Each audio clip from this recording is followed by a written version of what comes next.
Bonjour à tous, bienvenue sur Fan de Couteaux. Aujourd'hui, je vous présente une marque de couteaux de cuisine française, la marque Finesse. Juste avant de voir le couteau en action, puisque je sais que c'est ça que vous voulez voir, je dois revenir 2 petites secondes sur cette toute nouvelle marque 100% française, puisque même la boîte est fabriquée en France. La marque Finesse, créée par 2 jeunes ex-pâtissiers qui ont tout lâché pour créer leur propre marque de couteaux de cuisine. Pour vous dire la vérité, ils avaient pris contact avec moi à l'époque du prototype du couteau, simplement pour avoir mon avis, si j'avais des remarques à faire.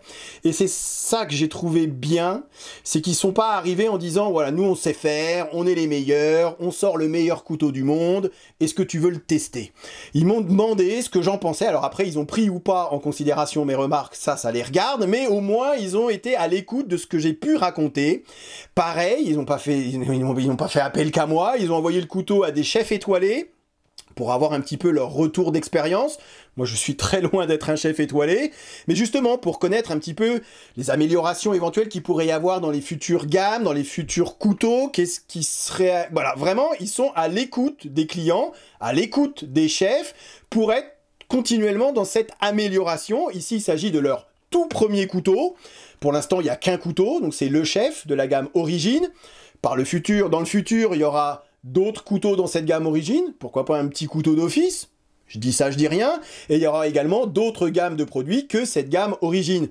Il n'empêche que pour un premier couteau, c'est franchement pas mal du tout. Ça leur a quand même pris 18 mois entre la naissance, l'idée et la commercialisation du couteau, et on sent dès le départ qu'ils ont voulu un couteau qui est qualitatif. Alors déjà qu'il soit 100% fabriqué en France, ça c'est clair. Alors c'est pas eux qui fabriquent le couteau dans leur petit atelier. Le couteau c'est eux qui l'ont dessiné, ils le font fabriquer à tiers, eux se chargent de le mettre en boîte, et l'originalité de cette marque Finesse, je vous déballe le couteau, mais ceux qui sont abonnés à ma page Instagram, vous l'avez déjà vu, c'est qu'ils vous proposent en plus une gravure laser de la lame. Alors je sais, j'en suis certain, il y en a qui vont trouver ça horrible, il y en a qui vont trouver ça kitsch, il y en a qui vont trouver ça beauf, il y en a qui vont trouver ça magnifique, il y en a qui vont trouver ça génial, il y en a qui vont trouver ça, ouais, bof, pourquoi pas. Bref, encore une fois, les goûts et les couleurs, il en faut pour tout le monde. À titre personnel, honnêtement, et je fais pas le lèche-boule ou j'aime bien, ça rajoute un truc en plus au couteau, j'adore cette petite tortue polynésienne, bien évidemment c'est moi qui ai choisi le motif, ça change un petit peu de ces lames avec des logos horribles. Voilà, là on a un couteau qui est un peu personnalisé, alors ça ne retire en rien, et ça n'enlève rien non plus sur la puissance et sur la coupe, puisque c'est une gravure laser, il n'y a rien, c'est pas creusé, il n'y a pas de relief, c'est purement esthétique. Alors après, si vous n'aimez pas, ils vendent le couteau sans les gravures laser, ça c'est vraiment une option supplémentaire. Je vous laisse aller voir, tout est dans le site, sur leur site internet, c'est des jeunes qui sont très dynamiques, qui sont très sur l'ordi, sur les réseaux sociaux, donc ils ont un site qui est vraiment chiadé, ils ont une page Instagram avec des musiques et tout, voilà, ce sont des jeunes, ce sont les jeunes, voilà, moi je me sens un peu dépassé, même si je suis pas si vieux que ça, mais je me sens quand même un peu dépassé, alors tout ce qui s'agit de nouvelles technologies et machin, eux, voilà, on sent vraiment qu'ils sont à fond là-dedans. Donc si vous n'aimez pas ces logos, vous avez la possibilité d'acheter le couteau lame nue. Les logos, ils en ont une quinzaine, une vingtaine avec des logos qui sont déjà prédéfinis. Et vous avez la possibilité, si vous le souhaitez, de leur envoyer un dessin pour qu'ils le rentrent dans l'ordi et qu'ils fassent ensuite la gravure laser. Et ils m'ont d'ailleurs dit, il y a un chef qui a un tatouage sur la main et qui a souhaité avoir le même tatouage en motif sur son couteau pour histoire d'avoir vraiment le prolongement. Alors, est-ce que ça fait too much ? Je suis pas là pour juger, mais c'est vrai que voilà, là il a vraiment un couteau qui est le prolongement de sa main, voilà, je comprends l'idée d'avoir le même motif que le tatouage qu'il y a sur sa main, donc ça, ils sont capables de le faire, encore une fois, ça ne retire en rien, ça fait pas voilà, c'est vraiment purement esthétique. Alors pour cette vidéo, j'ai décidé de vous faire le ressenti que j'ai eu quand j'ai reçu le couteau pour la première fois. Je l'avais certes vu en dessin, mais ça ne remplacera jamais le fait de l'avoir physiquement, donc je vais vous faire comme si je sortais le couteau pour la première fois, même si bien évidemment je l'ai déjà utilisé un certain nombre de fois. Alors la première chose qui frappe quand on prend le couteau comme ça, alors déjà la boîte, on se dit tiens c'est vrai, c'est sympa, c'est qualitatif, on regarde le logo, moi j'aime bien, j'adore cette petite tortue polynésienne. De l'autre côté, ils ont aussi mis fan de couteau, donc ça c'est une option supplémentaire, hein. Vous pouvez vous faire graver, j'en sais rien, bon anniversaire papa, je t'aime mon amour, non je t'ai plus, la coupe est pleine, enfin voilà, donc il y a vraiment la possibilité de personnaliser, faire un cadeau un cuisinier ou quelqu'un qui aime bien la cuisine avec un petit logo, une petite gravure. Voilà, je trouve que c'est sympa, ça rajoute, ça fait vraiment un super cadeau. Donc quand on prend le couteau entre les mains, pour la première fois, la première chose qui frappe, c'est sa légèreté. On se dit, tiens, c'est un couteau qui est quand même, ça fait super léger. Par rapport à mon meilleur couteau du monde, hein, c'est pas moi qui le dis, le Mac, celui-ci pèse 190 grammes, celui-là pèse 144 grammes. Vous allez me dire, c'est pas grand-chose, mais ça y fait quand même. On a vraiment un couteau, on sent que c'est un couteau léger, c'est à savoir. Deuxième chose qui frappe, c'est qu'on est sur une lame qui est finalement assez souple. Alors, en tout cas, bien plus souple que sur la plupart de mes couteaux de chef. Comparons ce qui est comparable, je ne vais pas vous comparer une feuille de boucher avec un couteau de chef ou un sentoku ou un hachoir ou un akiri. Ici, comparons ce qui est comparable. Entre ces deux couteaux de chef, la lame du Mac est bien moins souple que la lame du couteau finesse. Et ça, c'est dû à la finesse de la lame, puisqu'on est sur 2 mm d'épaisseur contre 2,5 mm en général. Et ça a été voulu. Hein, ils n'ont pas fait ça au hasard, ils ont voulu un couteau avec une lame, avec un tranchant hyper fin. Du coup, ça va être génial lorsqu'il va s'agir de coupes un peu plus délicates, couper des légumes, couper des fruits. Alors, vous pouvez couper une escalope de poulet, hein, vous pouvez couper du saumon, mais si jamais vous deviez travailler sur des côtes de bœuf ou des travers de porc avec des os ou du beurre de cacao qui est extrêmement dur à couper, c'est peut-être pas le couteau qu'il faudrait, puisqu'on aura une lame qui va subir quand même quelques torsions. Je pense que c'est quelque chose à savoir, ça a été voulu, mais c'est à savoir si vous souhaitiez acheter un couteau, voilà. On a une lame qui peut convenir pour certaines tâches, mais qui ne conviendra pas forcément à d'autres.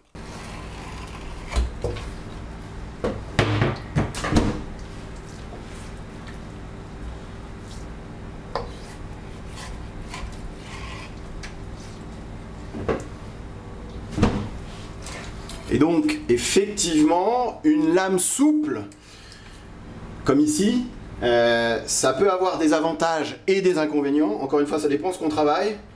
Mais c'est vrai que pour enlever la peau d'un saumon, par exemple, c'est plutôt pas mal d'avoir une lame légèrement souple pour bien épouser la peau et essayer d'avoir le moins de pertes possible et de laisser le moins de chair sur la peau. Et j'avoue que là, le couteau finesse fait parfaitement le job. Et encore une fois, c'est dommage que je sois pas maroquinier parce que là, vous voyez, wow, super beau bracelet pour aller en soirée. Je vais dire avec ça, vous allez faire fureur.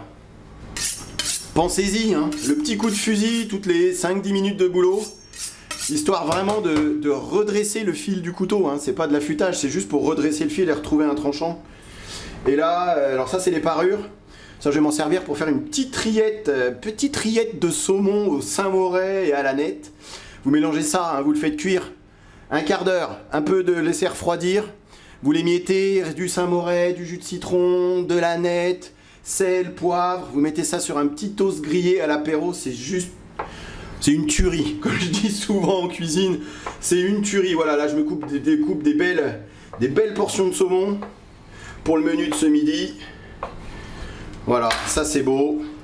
Alors sur la qualité du saumon, alors aujourd'hui déjà, faut pas trop chipoter, c'est assez dur de se trouver la matière première, les prix c'est du grand n'importe quoi. J'essaye de trouver vraiment le meilleur rapport qualité-prix, bien évidemment, on n'est pas sur le top du top. On est tout à fait d'accord, mais après, est-ce que le client est prêt à payer 35 € son assiette de saumon? Je suis pas certain non plus. Donc voilà, il faut trouver... en cuisine, c'est essayer le juste milieu entre un produit quand même assez qualitatif, un prix de revient qui, bah voilà, je fais pas du bénévolat, et puis un prix pour le client qui le satisfait également par rapport à ce qu'il a dans l'assiette. Il faut trouver le juste équilibre et le juste milieu. Voilà, je disais ça au passage pour tous ceux qui allaient, encore une fois, critiquer la qualité du saumon. Bien évidemment, je serais ravi de pouvoir travailler du saumon sauvage, pêché par l'ours grizzly directement dans le ruisseau. Mais c'est assez compliqué à trouver, et si jamais c'était trouvable, en tout cas, j'imagine même pas le prix auquel on pourrait... le prix à laquelle on pourrait l'acheter, en tout cas. Voilà, je me concentre un petit peu quand même, puisque mine de rien, il y a quand même un service à midi. Et là, voilà, de la belle portion. Chez moi, ils sont pas volés non plus, hein, je vais vous dire. Là, on doit être sur 200-250 grammes de saumon. Ça, encore une fois, c'est pour ma petite rillette en menu du jour, en entrée du jour pour ce midi ou demain. D'ailleurs, je sais pas, on verra bien. Voilà, là, je vous montre vraiment, c'est les coulisses de ce que je fais quasiment tous les jours. Alors, pas du saumon, mais voilà, c'est... Je vous ai emmené aujourd'hui avec moi au boulot pour vous présenter ce couteau finesse, couteau français. Voilà, c'est sûr qu'il ne conviendra pas à toutes les tâches, mais pour tout ce qui est travail en finesse, ça va très très bien. Ça va ici, ça part là, on va le filmer au frigo. Et c'est parti! Autre chose, alors, on va rester sur la lame, après je vais passer sur le manche. On est sur de l'acier, c'est du 12C27. Il m'avait demandé mon avis. J'avais dit qu'effectivement que le 14C28N pourrait être, puisque c'est la suite du 12C27, une amélioration du 12C27, mais le 12C27 il convient très bien. Vous demandez aux anciens ce qu'ils pensent du 12C27, ils vont vous dire que c'est un acier qui est génial, un acier inox qui est facile à reprendre. Tous les anciens avec leur layol ils mangent avec du 12C27 et c'est vrai que c'est très facile à reprendre. Je n'ai jamais affûté le couteau depuis que je l'ai simplement passé au fusil histoire de redresser le fil et c'est tout, et ça coupe quasiment comme au premier jour. Très peu de chips, très peu d'ébrechures sur la lame, donc vraiment voilà. Pour un couteau de cuisine, en tout cas, je pense que c'est même mieux que du X50 MOV15 qu'on arrive à retrouver sur certains couteaux allemands et même sur certains couteaux chinois, avec un bon traitement thermique et à tiers quand même depuis le temps, le 12C27, je pense qu'il maîtrise quand même la trempe et le traitement. Donc voilà, on est sur un acier pour un couteau de cuisine, dans cette gamme de prix en tout cas, qui est à mon avis tout à fait satisfaisant. Alors, cette légèreté de couteau, comme je vous ai dit, qui peut frapper, elle est aussi due à la matière du manche. Ici, on est sur du paper stone. Alors pour vous la faire très courte, c'est du papier qui est compressé et ensuite qui est collé, enfin ou injecté de résine, histoire d'en faire un matériau assez résistant. Et c'est vrai que c'est assez résistant, mais c'est un matériau qui est assez léger. Donc ça c'est leur, comme je vous ai dit, hein, c'est le premier couteau. Ils vont travailler avec Mercorn pour travailler sur du bois stabilisé, pour travailler sur des matériaux synthétiques par la suite. Donc là on est vraiment sur un, voilà, c'est leur premier couteau. Il y aura des évolutions bien évidemment dans cette gamme origine et avec le couteau le chef.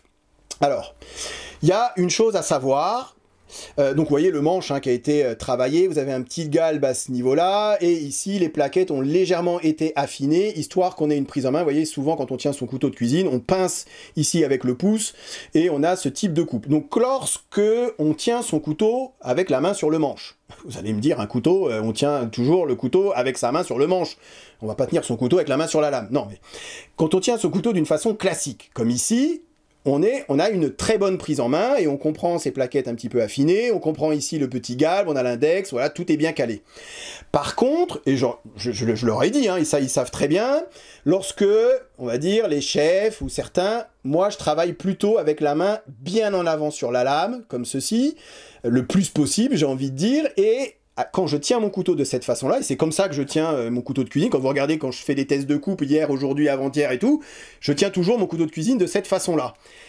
Là, je ne suis pas sur une prise en main des plus confortables. J'ai ces petites arêtes ici saillantes qui dépassent, alors c'est un côté esthétique puisqu'on est vraiment sur une arête, voilà, c'est ok. Lorsqu'on tient son couteau classiquement, il n'y a aucun problème, mais lorsque je me mets en avant sur le couteau, je sens dans ma main ces petites arêtes. Et j'ai ce galbe ici, qui est un avantage lorsqu'on tient son couteau de façon classique, mais ici, il me gêne un petit peu. J'aurais préféré presque qu'il n'y ait pas de galbe, vous voyez, que ça soit tout droit, et là, j'aurais pu vraiment mettre ma main où je souhaite. Donc je pense aussi que c'est à savoir, après tout va dépendre de la manière dont vous tenez votre couteau de cuisine. Moi, je le tiens comme ça, et là, c'est vrai que c'est pas forcément des plus confortables. Voilà. Je pense que j'ai à peu près tout dit. Ça ne retire en rien sur la qualité du couteau, hein. Nous sommes d'accord, tout est hyper bien aligné, c'est fabriqué à tiers, enfin voilà, on sait, voilà, c'est propre, on est sur un design, je trouve, qui est hyper sympa. Alors bien évidemment, ils n'ont pas révolutionné le design du couteau de cuisine, on reste sur un éminceur. Un éminceur, c'est quand même fait en principal pour travailler d'une façon assez classique, avec ici la pointe qui reste sur la planche et la main qui fait un haut et bas, on n'est pas sur un chopper, sur un akiri ou sur un sentoku, donc on est vraiment sur le couteau de cuisine français, le couteau de chef assez classique. Ce que j'aime bien, et ça, ils me l'ont dit, ils l'ont appris grâce à mes vidéos, comme quoi, vous voyez, ça sert parfois à mes vidéos, c'est qu'ils ont évité de mettre une garde ici, vous savez, comme on peut retrouver sur certains couteaux sabatiers, que je trouve vraiment, alors déjà, ça ne sert strictement à rien, c'est chiant à affûter, et lorsque vous allez couper, ça peut déraper sur la planche, c'est vraiment, pour moi, en tout cas, aujourd'hui, totalement inutile, et ça, bien évidemment, ils ne l'ont pas mis, donc vraiment, voilà, on est vraiment sur un très bon couteau de cuisine, léger, avec une lame assez souple, avec un bon acier, 100% fabrication française, créée par une jeune société, deux jeunes et une jeune société, avec une gravure laser. Voilà, je trouve que pour un premier couteau, honnêtement, si j'avais réussi à sortir un premier couteau comme celui-ci, j'aurais été fier comme c'est. Vraiment, vraiment bravo les gars. C'est que du positif. Continuez à étoffer la gamme Origine, continuez à nous proposer d'autres choses. Peut-être d'autres formes de couteaux, d'autres formes de manches, d'autres matières de manches. Je sais que c'est dans les tuyaux, mais allez-y les gars, à fond. C'est vraiment, voilà, je vous souhaite vraiment, pour l'avenir en tout cas, que du bonheur. Je parle du tarif, 2 petites secondes, puisque c'est important également. Le couteau sans les gravures laser, c'est 119 €. Avec les gravures laser prédéfinies, donc il y en a une quinzaine, je crois, vingtaine, c'est 134 €. Et si vous souhaitez votre logo, donc votre dessin, c'est 149 €. 12C27, fabrication française, couteau qualitatif. C'est assez cohérent, c'est pas un couteau qui vient de Chine, donc forcément, bah voilà, tout se paye à un moment donné. Et puis en plus les matières premières aujourd'hui, tout augmente et ça vous le savez bien. Ici il s'agit, et je terminerai là-dessus, d'une série limitée à 100 exemplaires, c'est les 100 premiers. Et il en reste encore. Parmi les 100 premiers, comme je vous ai dit, la marque elle est toute neuve, hein, donc c'est normal qu'il en reste encore. Sur leur site internet, il y a une promo, là, en ce moment, pour jusque ce qu'ils aient vendu le 100e. Donc en fait ils vous offrent la gravure laser. Vous avez en plus un code promo FDC10 qui vous offre, et c'est cumulable, 10% en plus de réduction. Alors, je précise que c'est un code qui n'est pas affilié, je ne touche rien, je n'ai aucune commission, je fais ça que par plaisir de partager, pour leur mettre un petit coup de publicité, parce que vraiment, je pense qu'ils méritent. Donc tout ça, c'est sur leur site internet, tout ça, c'est dans la barre de description, allez voir leur page Instagram. Bravo, bravo les gars, bravo Finesse, encore une fois, continuez, et hâte de voir par la suite ce que vous arrivez à nous proposer. Voilà, je vais m'arrêter là, je vous remercie d'avoir regardé cette vidéo, et je vous dis à très bientôt sur Fan de Couteau, salut. Présentation, comparaison avec d'autres modèles, et test de coupe en fin de vidéo, comme d'habitude. Ok, allez, voyons voir ce que ça donne. Rasoir. Encore une fois, les goûts et les couleurs. C'est simple et efficace. Je suis faible, j'achète. Il n'y en aura pas pour tout le monde.